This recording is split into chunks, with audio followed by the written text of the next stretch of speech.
silakan duduk.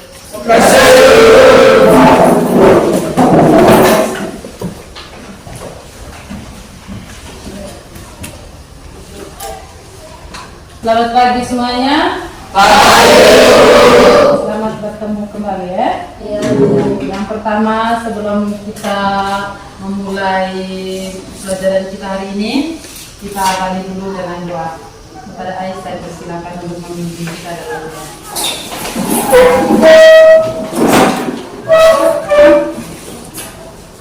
Ibu guru dan teman-teman, marilah kita serahkan hati dan mari kita berdoa. Yang Bapa kita terus-terusan dari Allah Bapa di dalam surga, puji dan syukur kami haturkan kepadamu. Hingga pada pagi hari ini kami dapat berkumpul di lembaga SMP 2 Bola ini dalam keadaan sehat walafiat. Allah Bapa di dalam surga, sekarang kegiatan belajar mengajar kami mau mulai. Lindungilah kami, semoga kegiatan belajar mengajar kami dapat berjalan dengan lancar dan aman. Nama Tuhan puji kini dan sepanjang segala masa. Amin. Jangan dulu-dulu ya. Baik, terima kasih kepada Ai yang kita menyanyikan lagu Batik Nasional.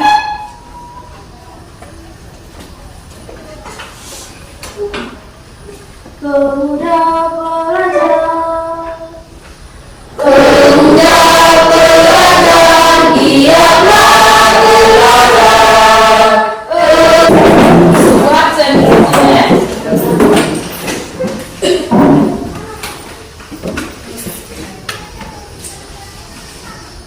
Ardi Putra, Aurel Sadurpri, Kevin, Kevan, Putra Deva, Ronald, Sandiawan, Fabian Sutirta. Kita berdiri dulu. Tadi hanya satu orang, Ibu kasih yel-yel dulu dengan memberikan semangat, Tepuk semangat.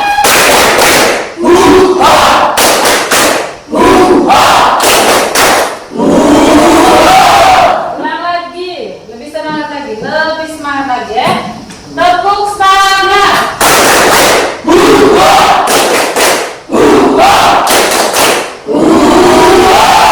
Ya, tangan dulu untuk ya, coba kalian perhatikan di depan.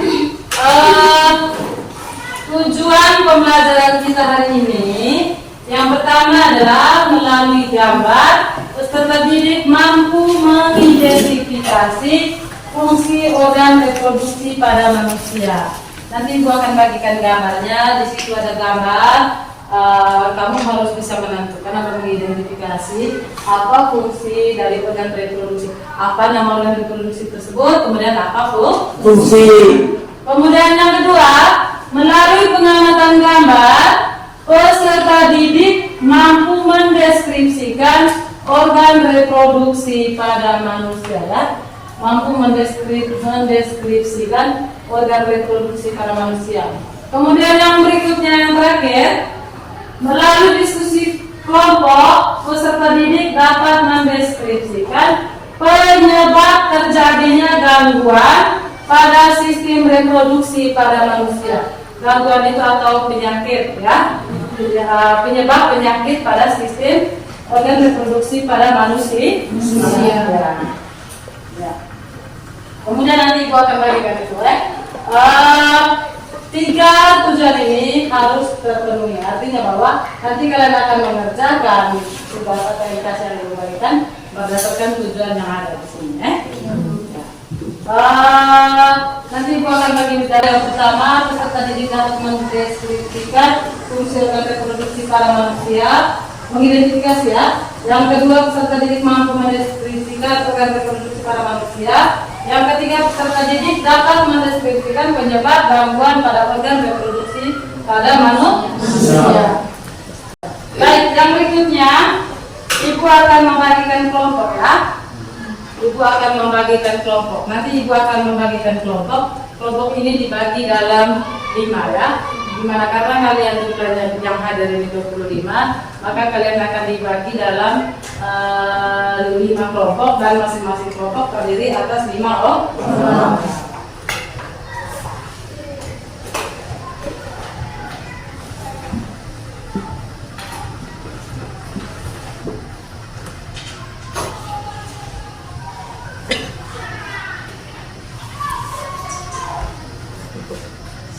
Ya, Ibu bacakan di sini kelompoknya. Sebentar setelah Ibu bacakan kelompoknya, kamu duduk menurut kelompok itu ya.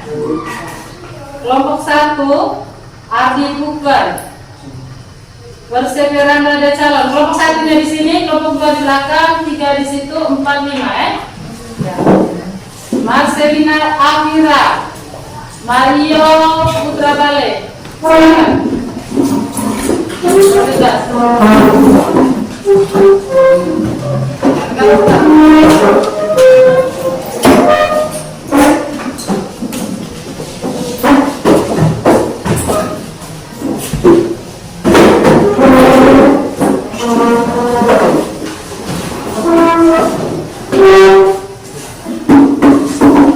Kelompok 2, Aurelia Putri, Ironi Musami Abbas.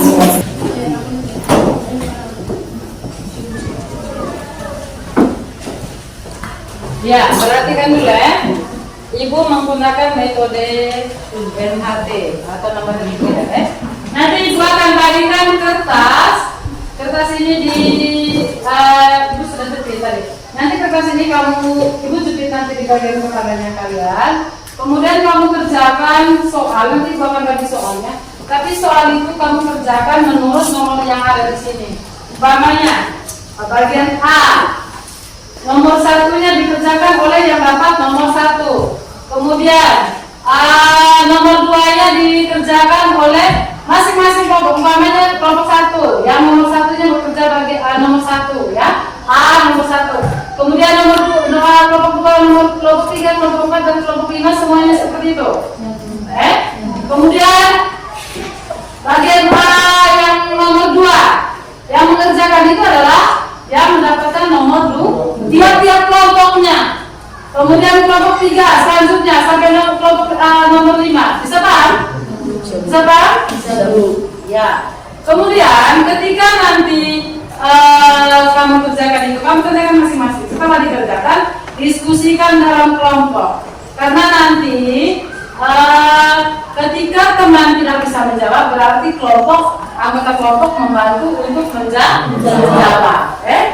Jadi setelah dikerjakan harus diskusikan dengan kelompok supaya itu tadi ketika tidak bisa menjawab atau keliru dalam menjawab, yang menjawab itu adalah anggota kelompok. Bisa paham itu? Jadi Ibu bagikan di sini ya.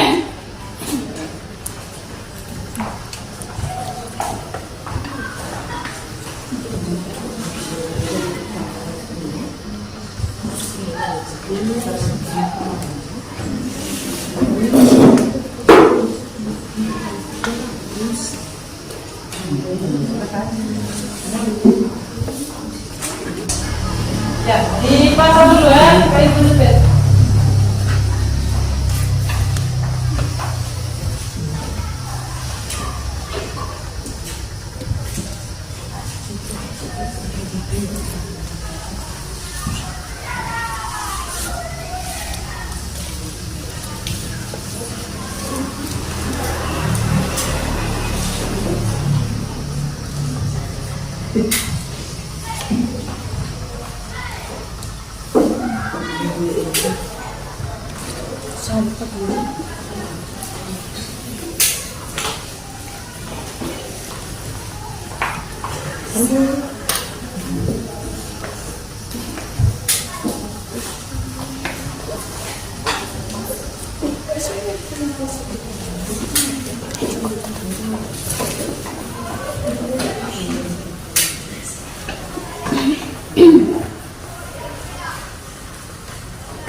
Tulis namanya di bagian luar ya.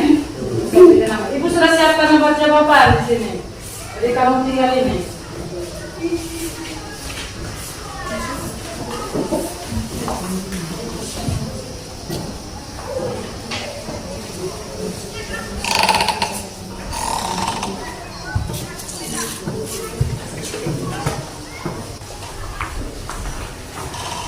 Sudah? Ya, silakan kerja. Ibu kasih kesempatan waktunya 40 menit ya. Silakan kerja.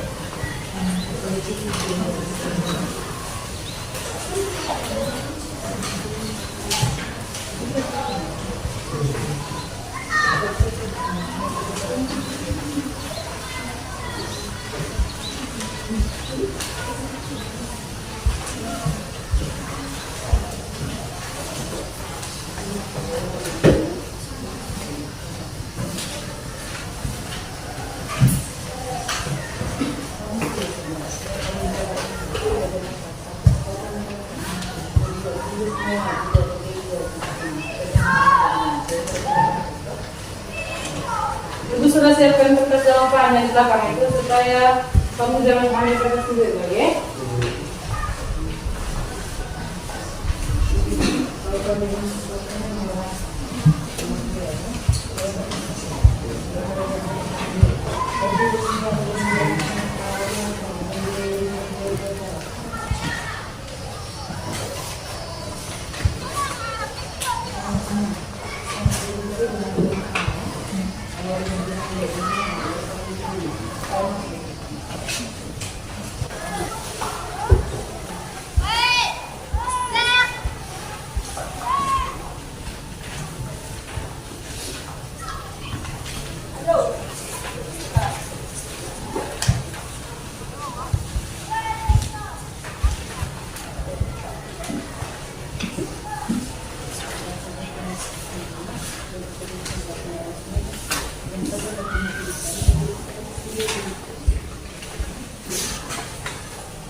reproduksi pria berikut ini.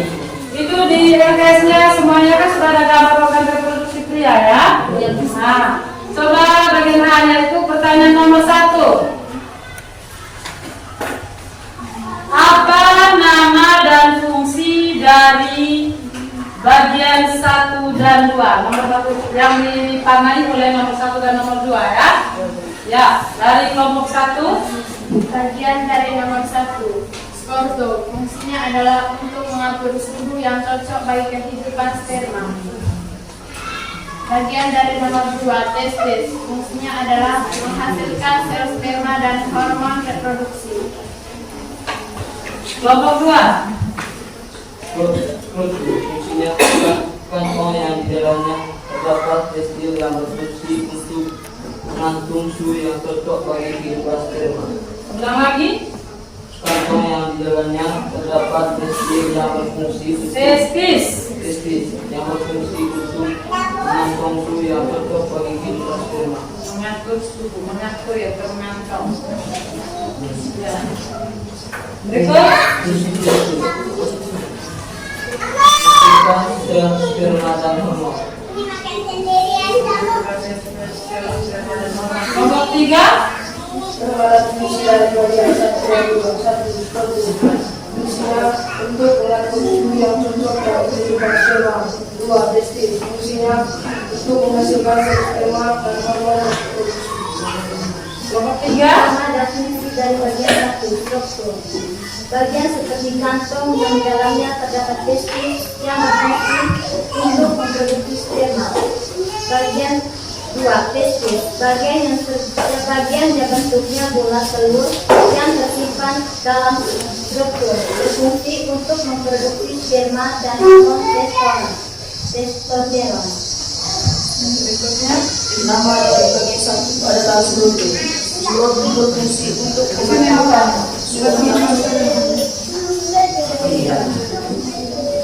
Nama dari bagian 1 adalah skrotum. Skrotum berfungsi untuk mengatur suhu yang cocok bagi kehidupan sperma. 2 adalah testis. Testis berfungsi menghasilkan sel sperma dan hormon reproduksi. Ya, coba kita lihat dulu jawaban nomor 1 semuanya. Gambar 1 itu apa? Semuanya lihat LKS-nya. Gambar 1 itu apa? Skrotum ya. Fungsinya skrotum itu adalah skrotum itu sebenarnya pembungkus testis ya. Semua jawabannya kan ini sama. Ya, skrotum toh? Ya, atau ada jawaban berbeda tadi? Sama ya. Kemudian pembungkus testis dan fungsinya itu adalah untuk mengukur suhu sperma. Kemudian gambar yang kedua, testis.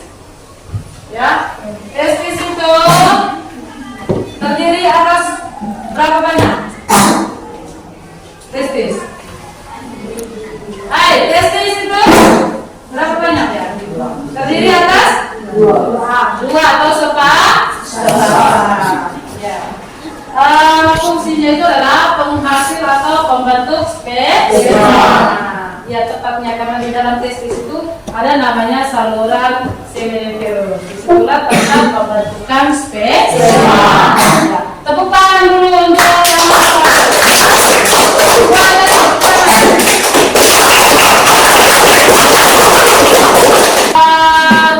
bagian 2. Nomor 2. Organ reproduksi bagian dalam pria.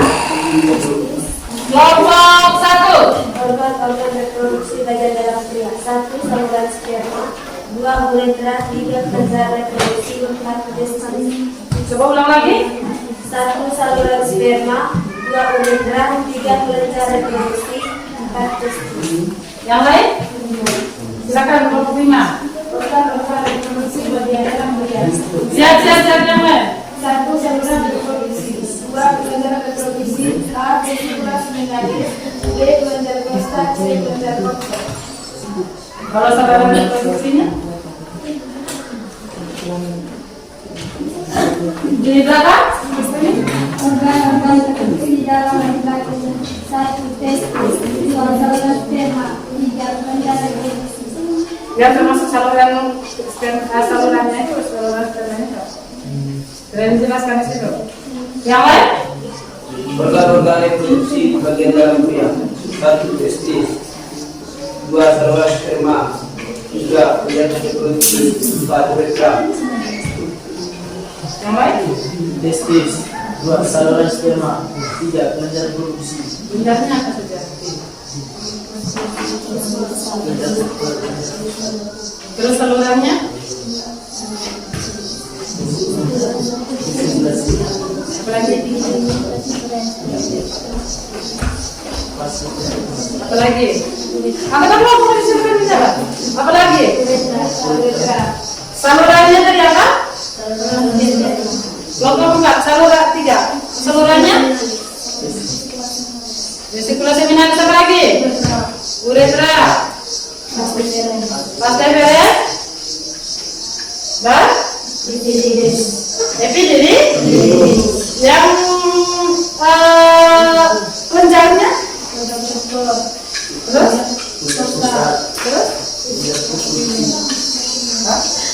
Ya. Jadi kita dulu untuk 3.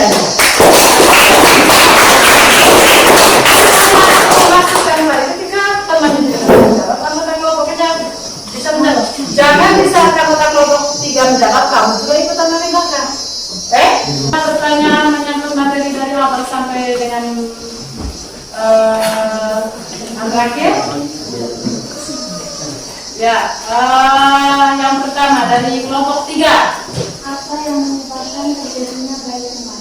Apa yang menyebabkan terjadinya bayi kembar? Kelompok 1. Apa yang menyebabkan ada ibu yang memilih normal dan ada yang menyebabkan? Ada lagi? Ada yang apa yang menyebabkan ada ibu yang melahirkan normal, ada yang melahirkan operasi. Ada pertanyaan lagi? Ya, pertanyaannya yang luar biasa. Mari kita tepuk tangan. Dengar baik-baik. Bayi kembar itu terjadi. Jadi kemungkinan bayi kembar itu lahir terjadinya bayi kembar itu. Tadi Ibu sudah jelaskan bahwa ovarium pada perempuan itu ada dua, ada bagian kiri dan bagian kanan.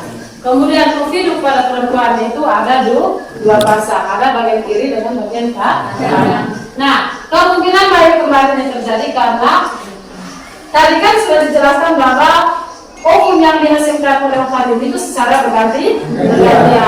Bisa saja ovarium itu ya diproduksi secara bersamaan, keluarnya bersamaan. Jalurnya berbeda di ovidum karena ovidum tadi terbuka ya.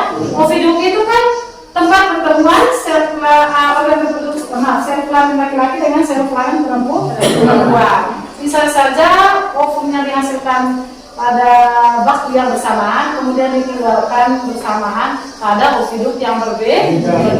Nah, ketika melakukan hubungan seksual, ingat baik-baik bahwa berjuta-juta sel kelamin laki-laki yang masuk ke organ reproduksi perempuan, hanya satu yang bisa membuahi sel tersebut. Itu pun bagian intinya sudah ya, bagian kepalanya. Nah, bisa jadi pada saat organ sel kelamin laki-laki ini masuk ke ovidum, masuk ke ovidum, maka dia akan masuk ke dua ovidum tadi itu. Karena di sana ada dua ovum yang dihasilkan, maka terjadilah pembuahan di dua ovidum. Ya, kalau sudah terjadi pembuahan maka akan bertanam di uterus atau lah. Bisa paham ini maka akan terjadi bayi kembar. Baik, materi kita hari ini cukup sampai di sini ya. Kembali ke tempat duduknya.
selain membersihkan juga jangan melakukan hubungan seksual ya. Karena penyebab utamanya sebenarnya gangguan pada organ reproduksi perempuan apa organ reproduksi adalah melalui hubungan seks bebas. Jadi hindari itu semua. Ada waktunya kalian nanti untuk KB ya. Kalau waktunya untuk KB. Kalau sudah pas waktunya ya dan organ reproduksinya sehat-sehat saja, maka juga akan menghasilkan keturunan yang sehat-sehat. Hindari itu semua. Kemudian yang berikutnya Ibu kasih tugas ya. Silakan Ibu dicatat.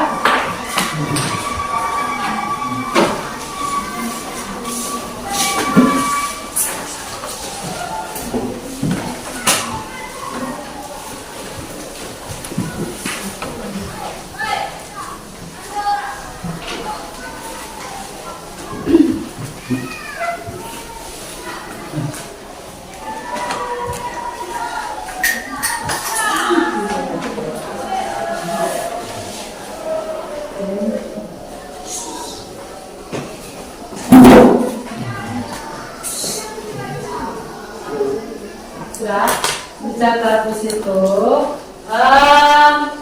Tulislah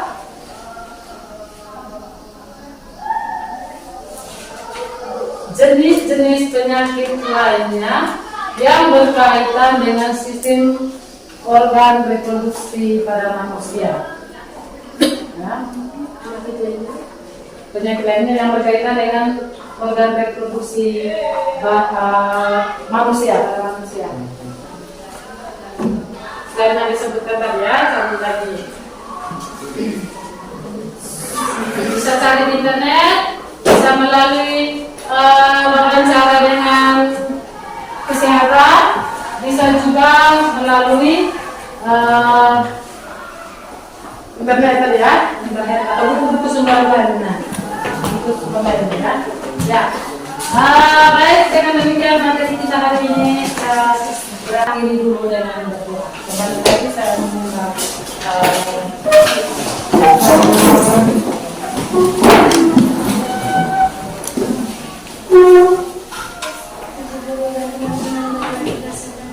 siapkan hati dan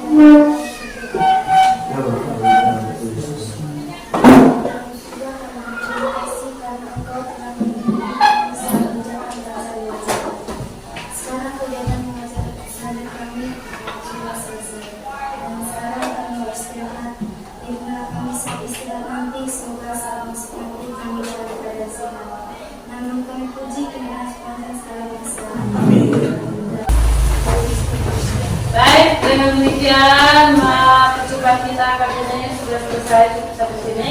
Nanti dikumpul setelah ini. Silakan berdiri.